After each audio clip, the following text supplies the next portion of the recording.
So hello everyone, welcome back to my channel. So today we are making story time video. So the story is all about the Diwali night, the worst night of my life. What is this?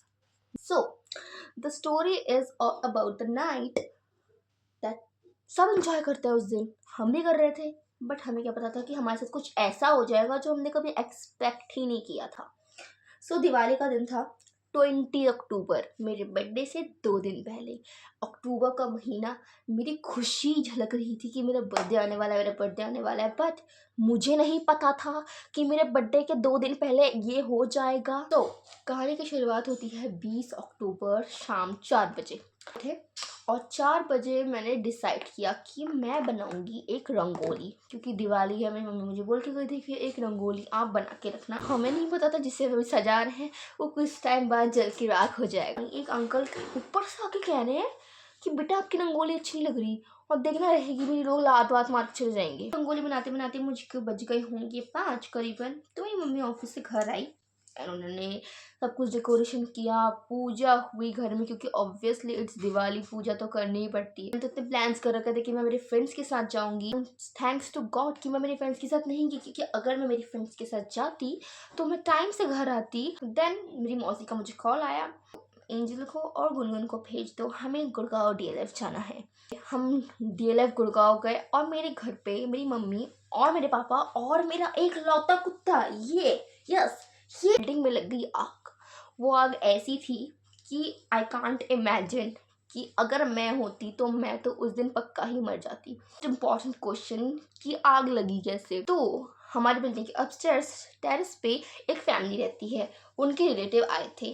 तो वो लोग पटाखे छत पे जला रहे थे. तो जो है उन्होंने पता नहीं उनकी क्या चुल हुई, तो उनसे उसके अंदर गिर गया और उन्हें पता भी नहीं चला. उन्होंने बिल्कुल इग्नोर कर दिया, क्योंकि जो होने वाला था उन्होंने इमेजिन नहीं किया था. मेरी बिल्डिंग के ऑलमोस्ट आधे से ज्यादा लोग बिल्डिंग में नहीं थे. वो लोग कहीं ना कहीं गए हुए. जब ऑलमोस्ट पूरी बिल्डिंग में आग लग चुकी थी, दीवारों पे आग लग चुकी थी. मैं आपको यहाँ पे दिखा दूंगी वीडियोस, आप देख लेना, मैं झूठ नहीं बोल रही हूँ, ये बिल्कुल ट्रू स्टोरी है. लाइक जो उस दिन वो हुआ है, जहन में एक ट्रॉमा पैदा हो चुका है, वो ट्रॉमा निकल ही नहीं रहा मेरे जहन से. देखी है वो जली हुई काली बिल्डिंग पूरी.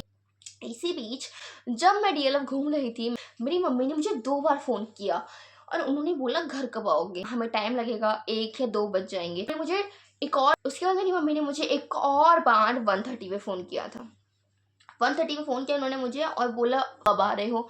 हमने बोला अभी आ जाएंगे 2 बजे तक. 2:15 पे हम मेरी मौसी के घर के सामने आ चुके थे और मेरी मौसी का घर बिल्कुल हमारे घर से 5 कदम की दूरी पे है. लाइक 5 कदम की दूरी पे. वहाँ पे रोड पे खड़े होके पटाखे जलाने लग गए, क्योंकि मेरे पास थे पटाखे और मेरे को चुल हुई कि मुझे इसी रात को पटाखे जलाने, क्योंकि मैंने वो पटाखे इतनी मुश्किल से खरीदे हैं, मुझे वो पटाखे जलाने हैं. मौसा जी ने बोला चलो जलाते हैं. तो हम रोड पे खड़े होके पटाखे जलाने लग गए.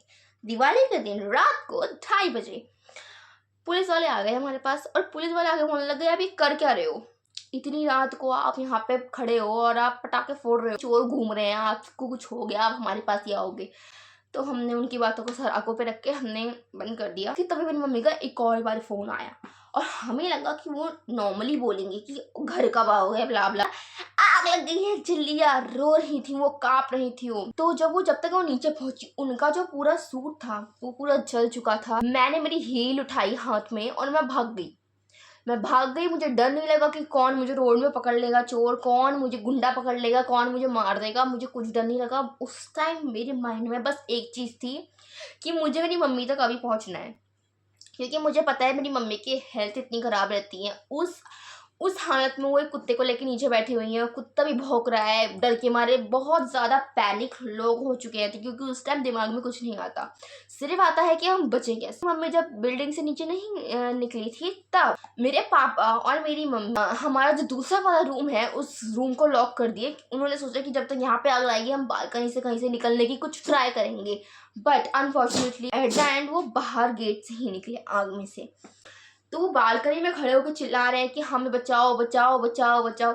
लोग कह रहे हैं हम क्या करें, आप कूद जाओ, आप बालकनी से कूद जाओ. आप सोचो 3rd फ्लोर से कोई कूदेगा वो वैसे भी मरेगा, तो इससे अच्छा वो आग में ही मर जाए. तो 3 माले से, तीसरी मंजिल से, 3rd फ्लोर से एक ही चीज मैं 3 बार क्यों बोल रही हूँ मुझे खुद नहीं पता, बट वो ऑब्वियसली मर जाएगा। इतने हट्टे कट्टे लोग जिनको मैंने आज तक सिर्फ चिल्लाते हुए देखा है फालतू के मुद्दों पे, वो बेहोश पड़े थे। सडनली 2 लड़कियां मेरी बिल्डिंग से निकली, उनका फेस, उनका हाथ जल चुका था। मैं तो बस ऐसे देख रही हूँ कि मेरी बिल्डिंग जल रही है और मैं सामने खड़ी हूँ, जल जा रही है मेरी बिल्डिंग, मैं कुछ नहीं कर पा रही, मैं क्या ही करूँ। 2025 is all about fair. Like इस साल बहुत कुछ घटना घटी है। द वर्स्ट पार्ट इज को फायर ब्रिगेड को कॉल किया, वो नहीं आया, उन्होंने फोन काट दिया। हमने 5 6 10 बार फोन, हमने एक बार फोन उठाया और ये बोला ये रॉन्ग नंबर है, बट वी नो दैट कि वो रॉन्ग नंबर नहीं है भाई। एंड में आकर वो लोग एक डायरी लेकर आए और डायरी में देख देख के लिखने लग गए कुछ। मेरे को ऐसा लग रहा था कि मैं उनका थोपड़ा जो है वो गोल सा, उसी को लेके उस डायरी के साथ उनको उस आग में फेंक दूं। वो बिल्कुल भी रिस्पॉन्सिबल नहीं है अपनी ड्यूटी को लेके, and this is very bad. That's it for today's. Like the video, like, comment, share, and subscribe my channel right now. More such videos, subscribe me now. Bye.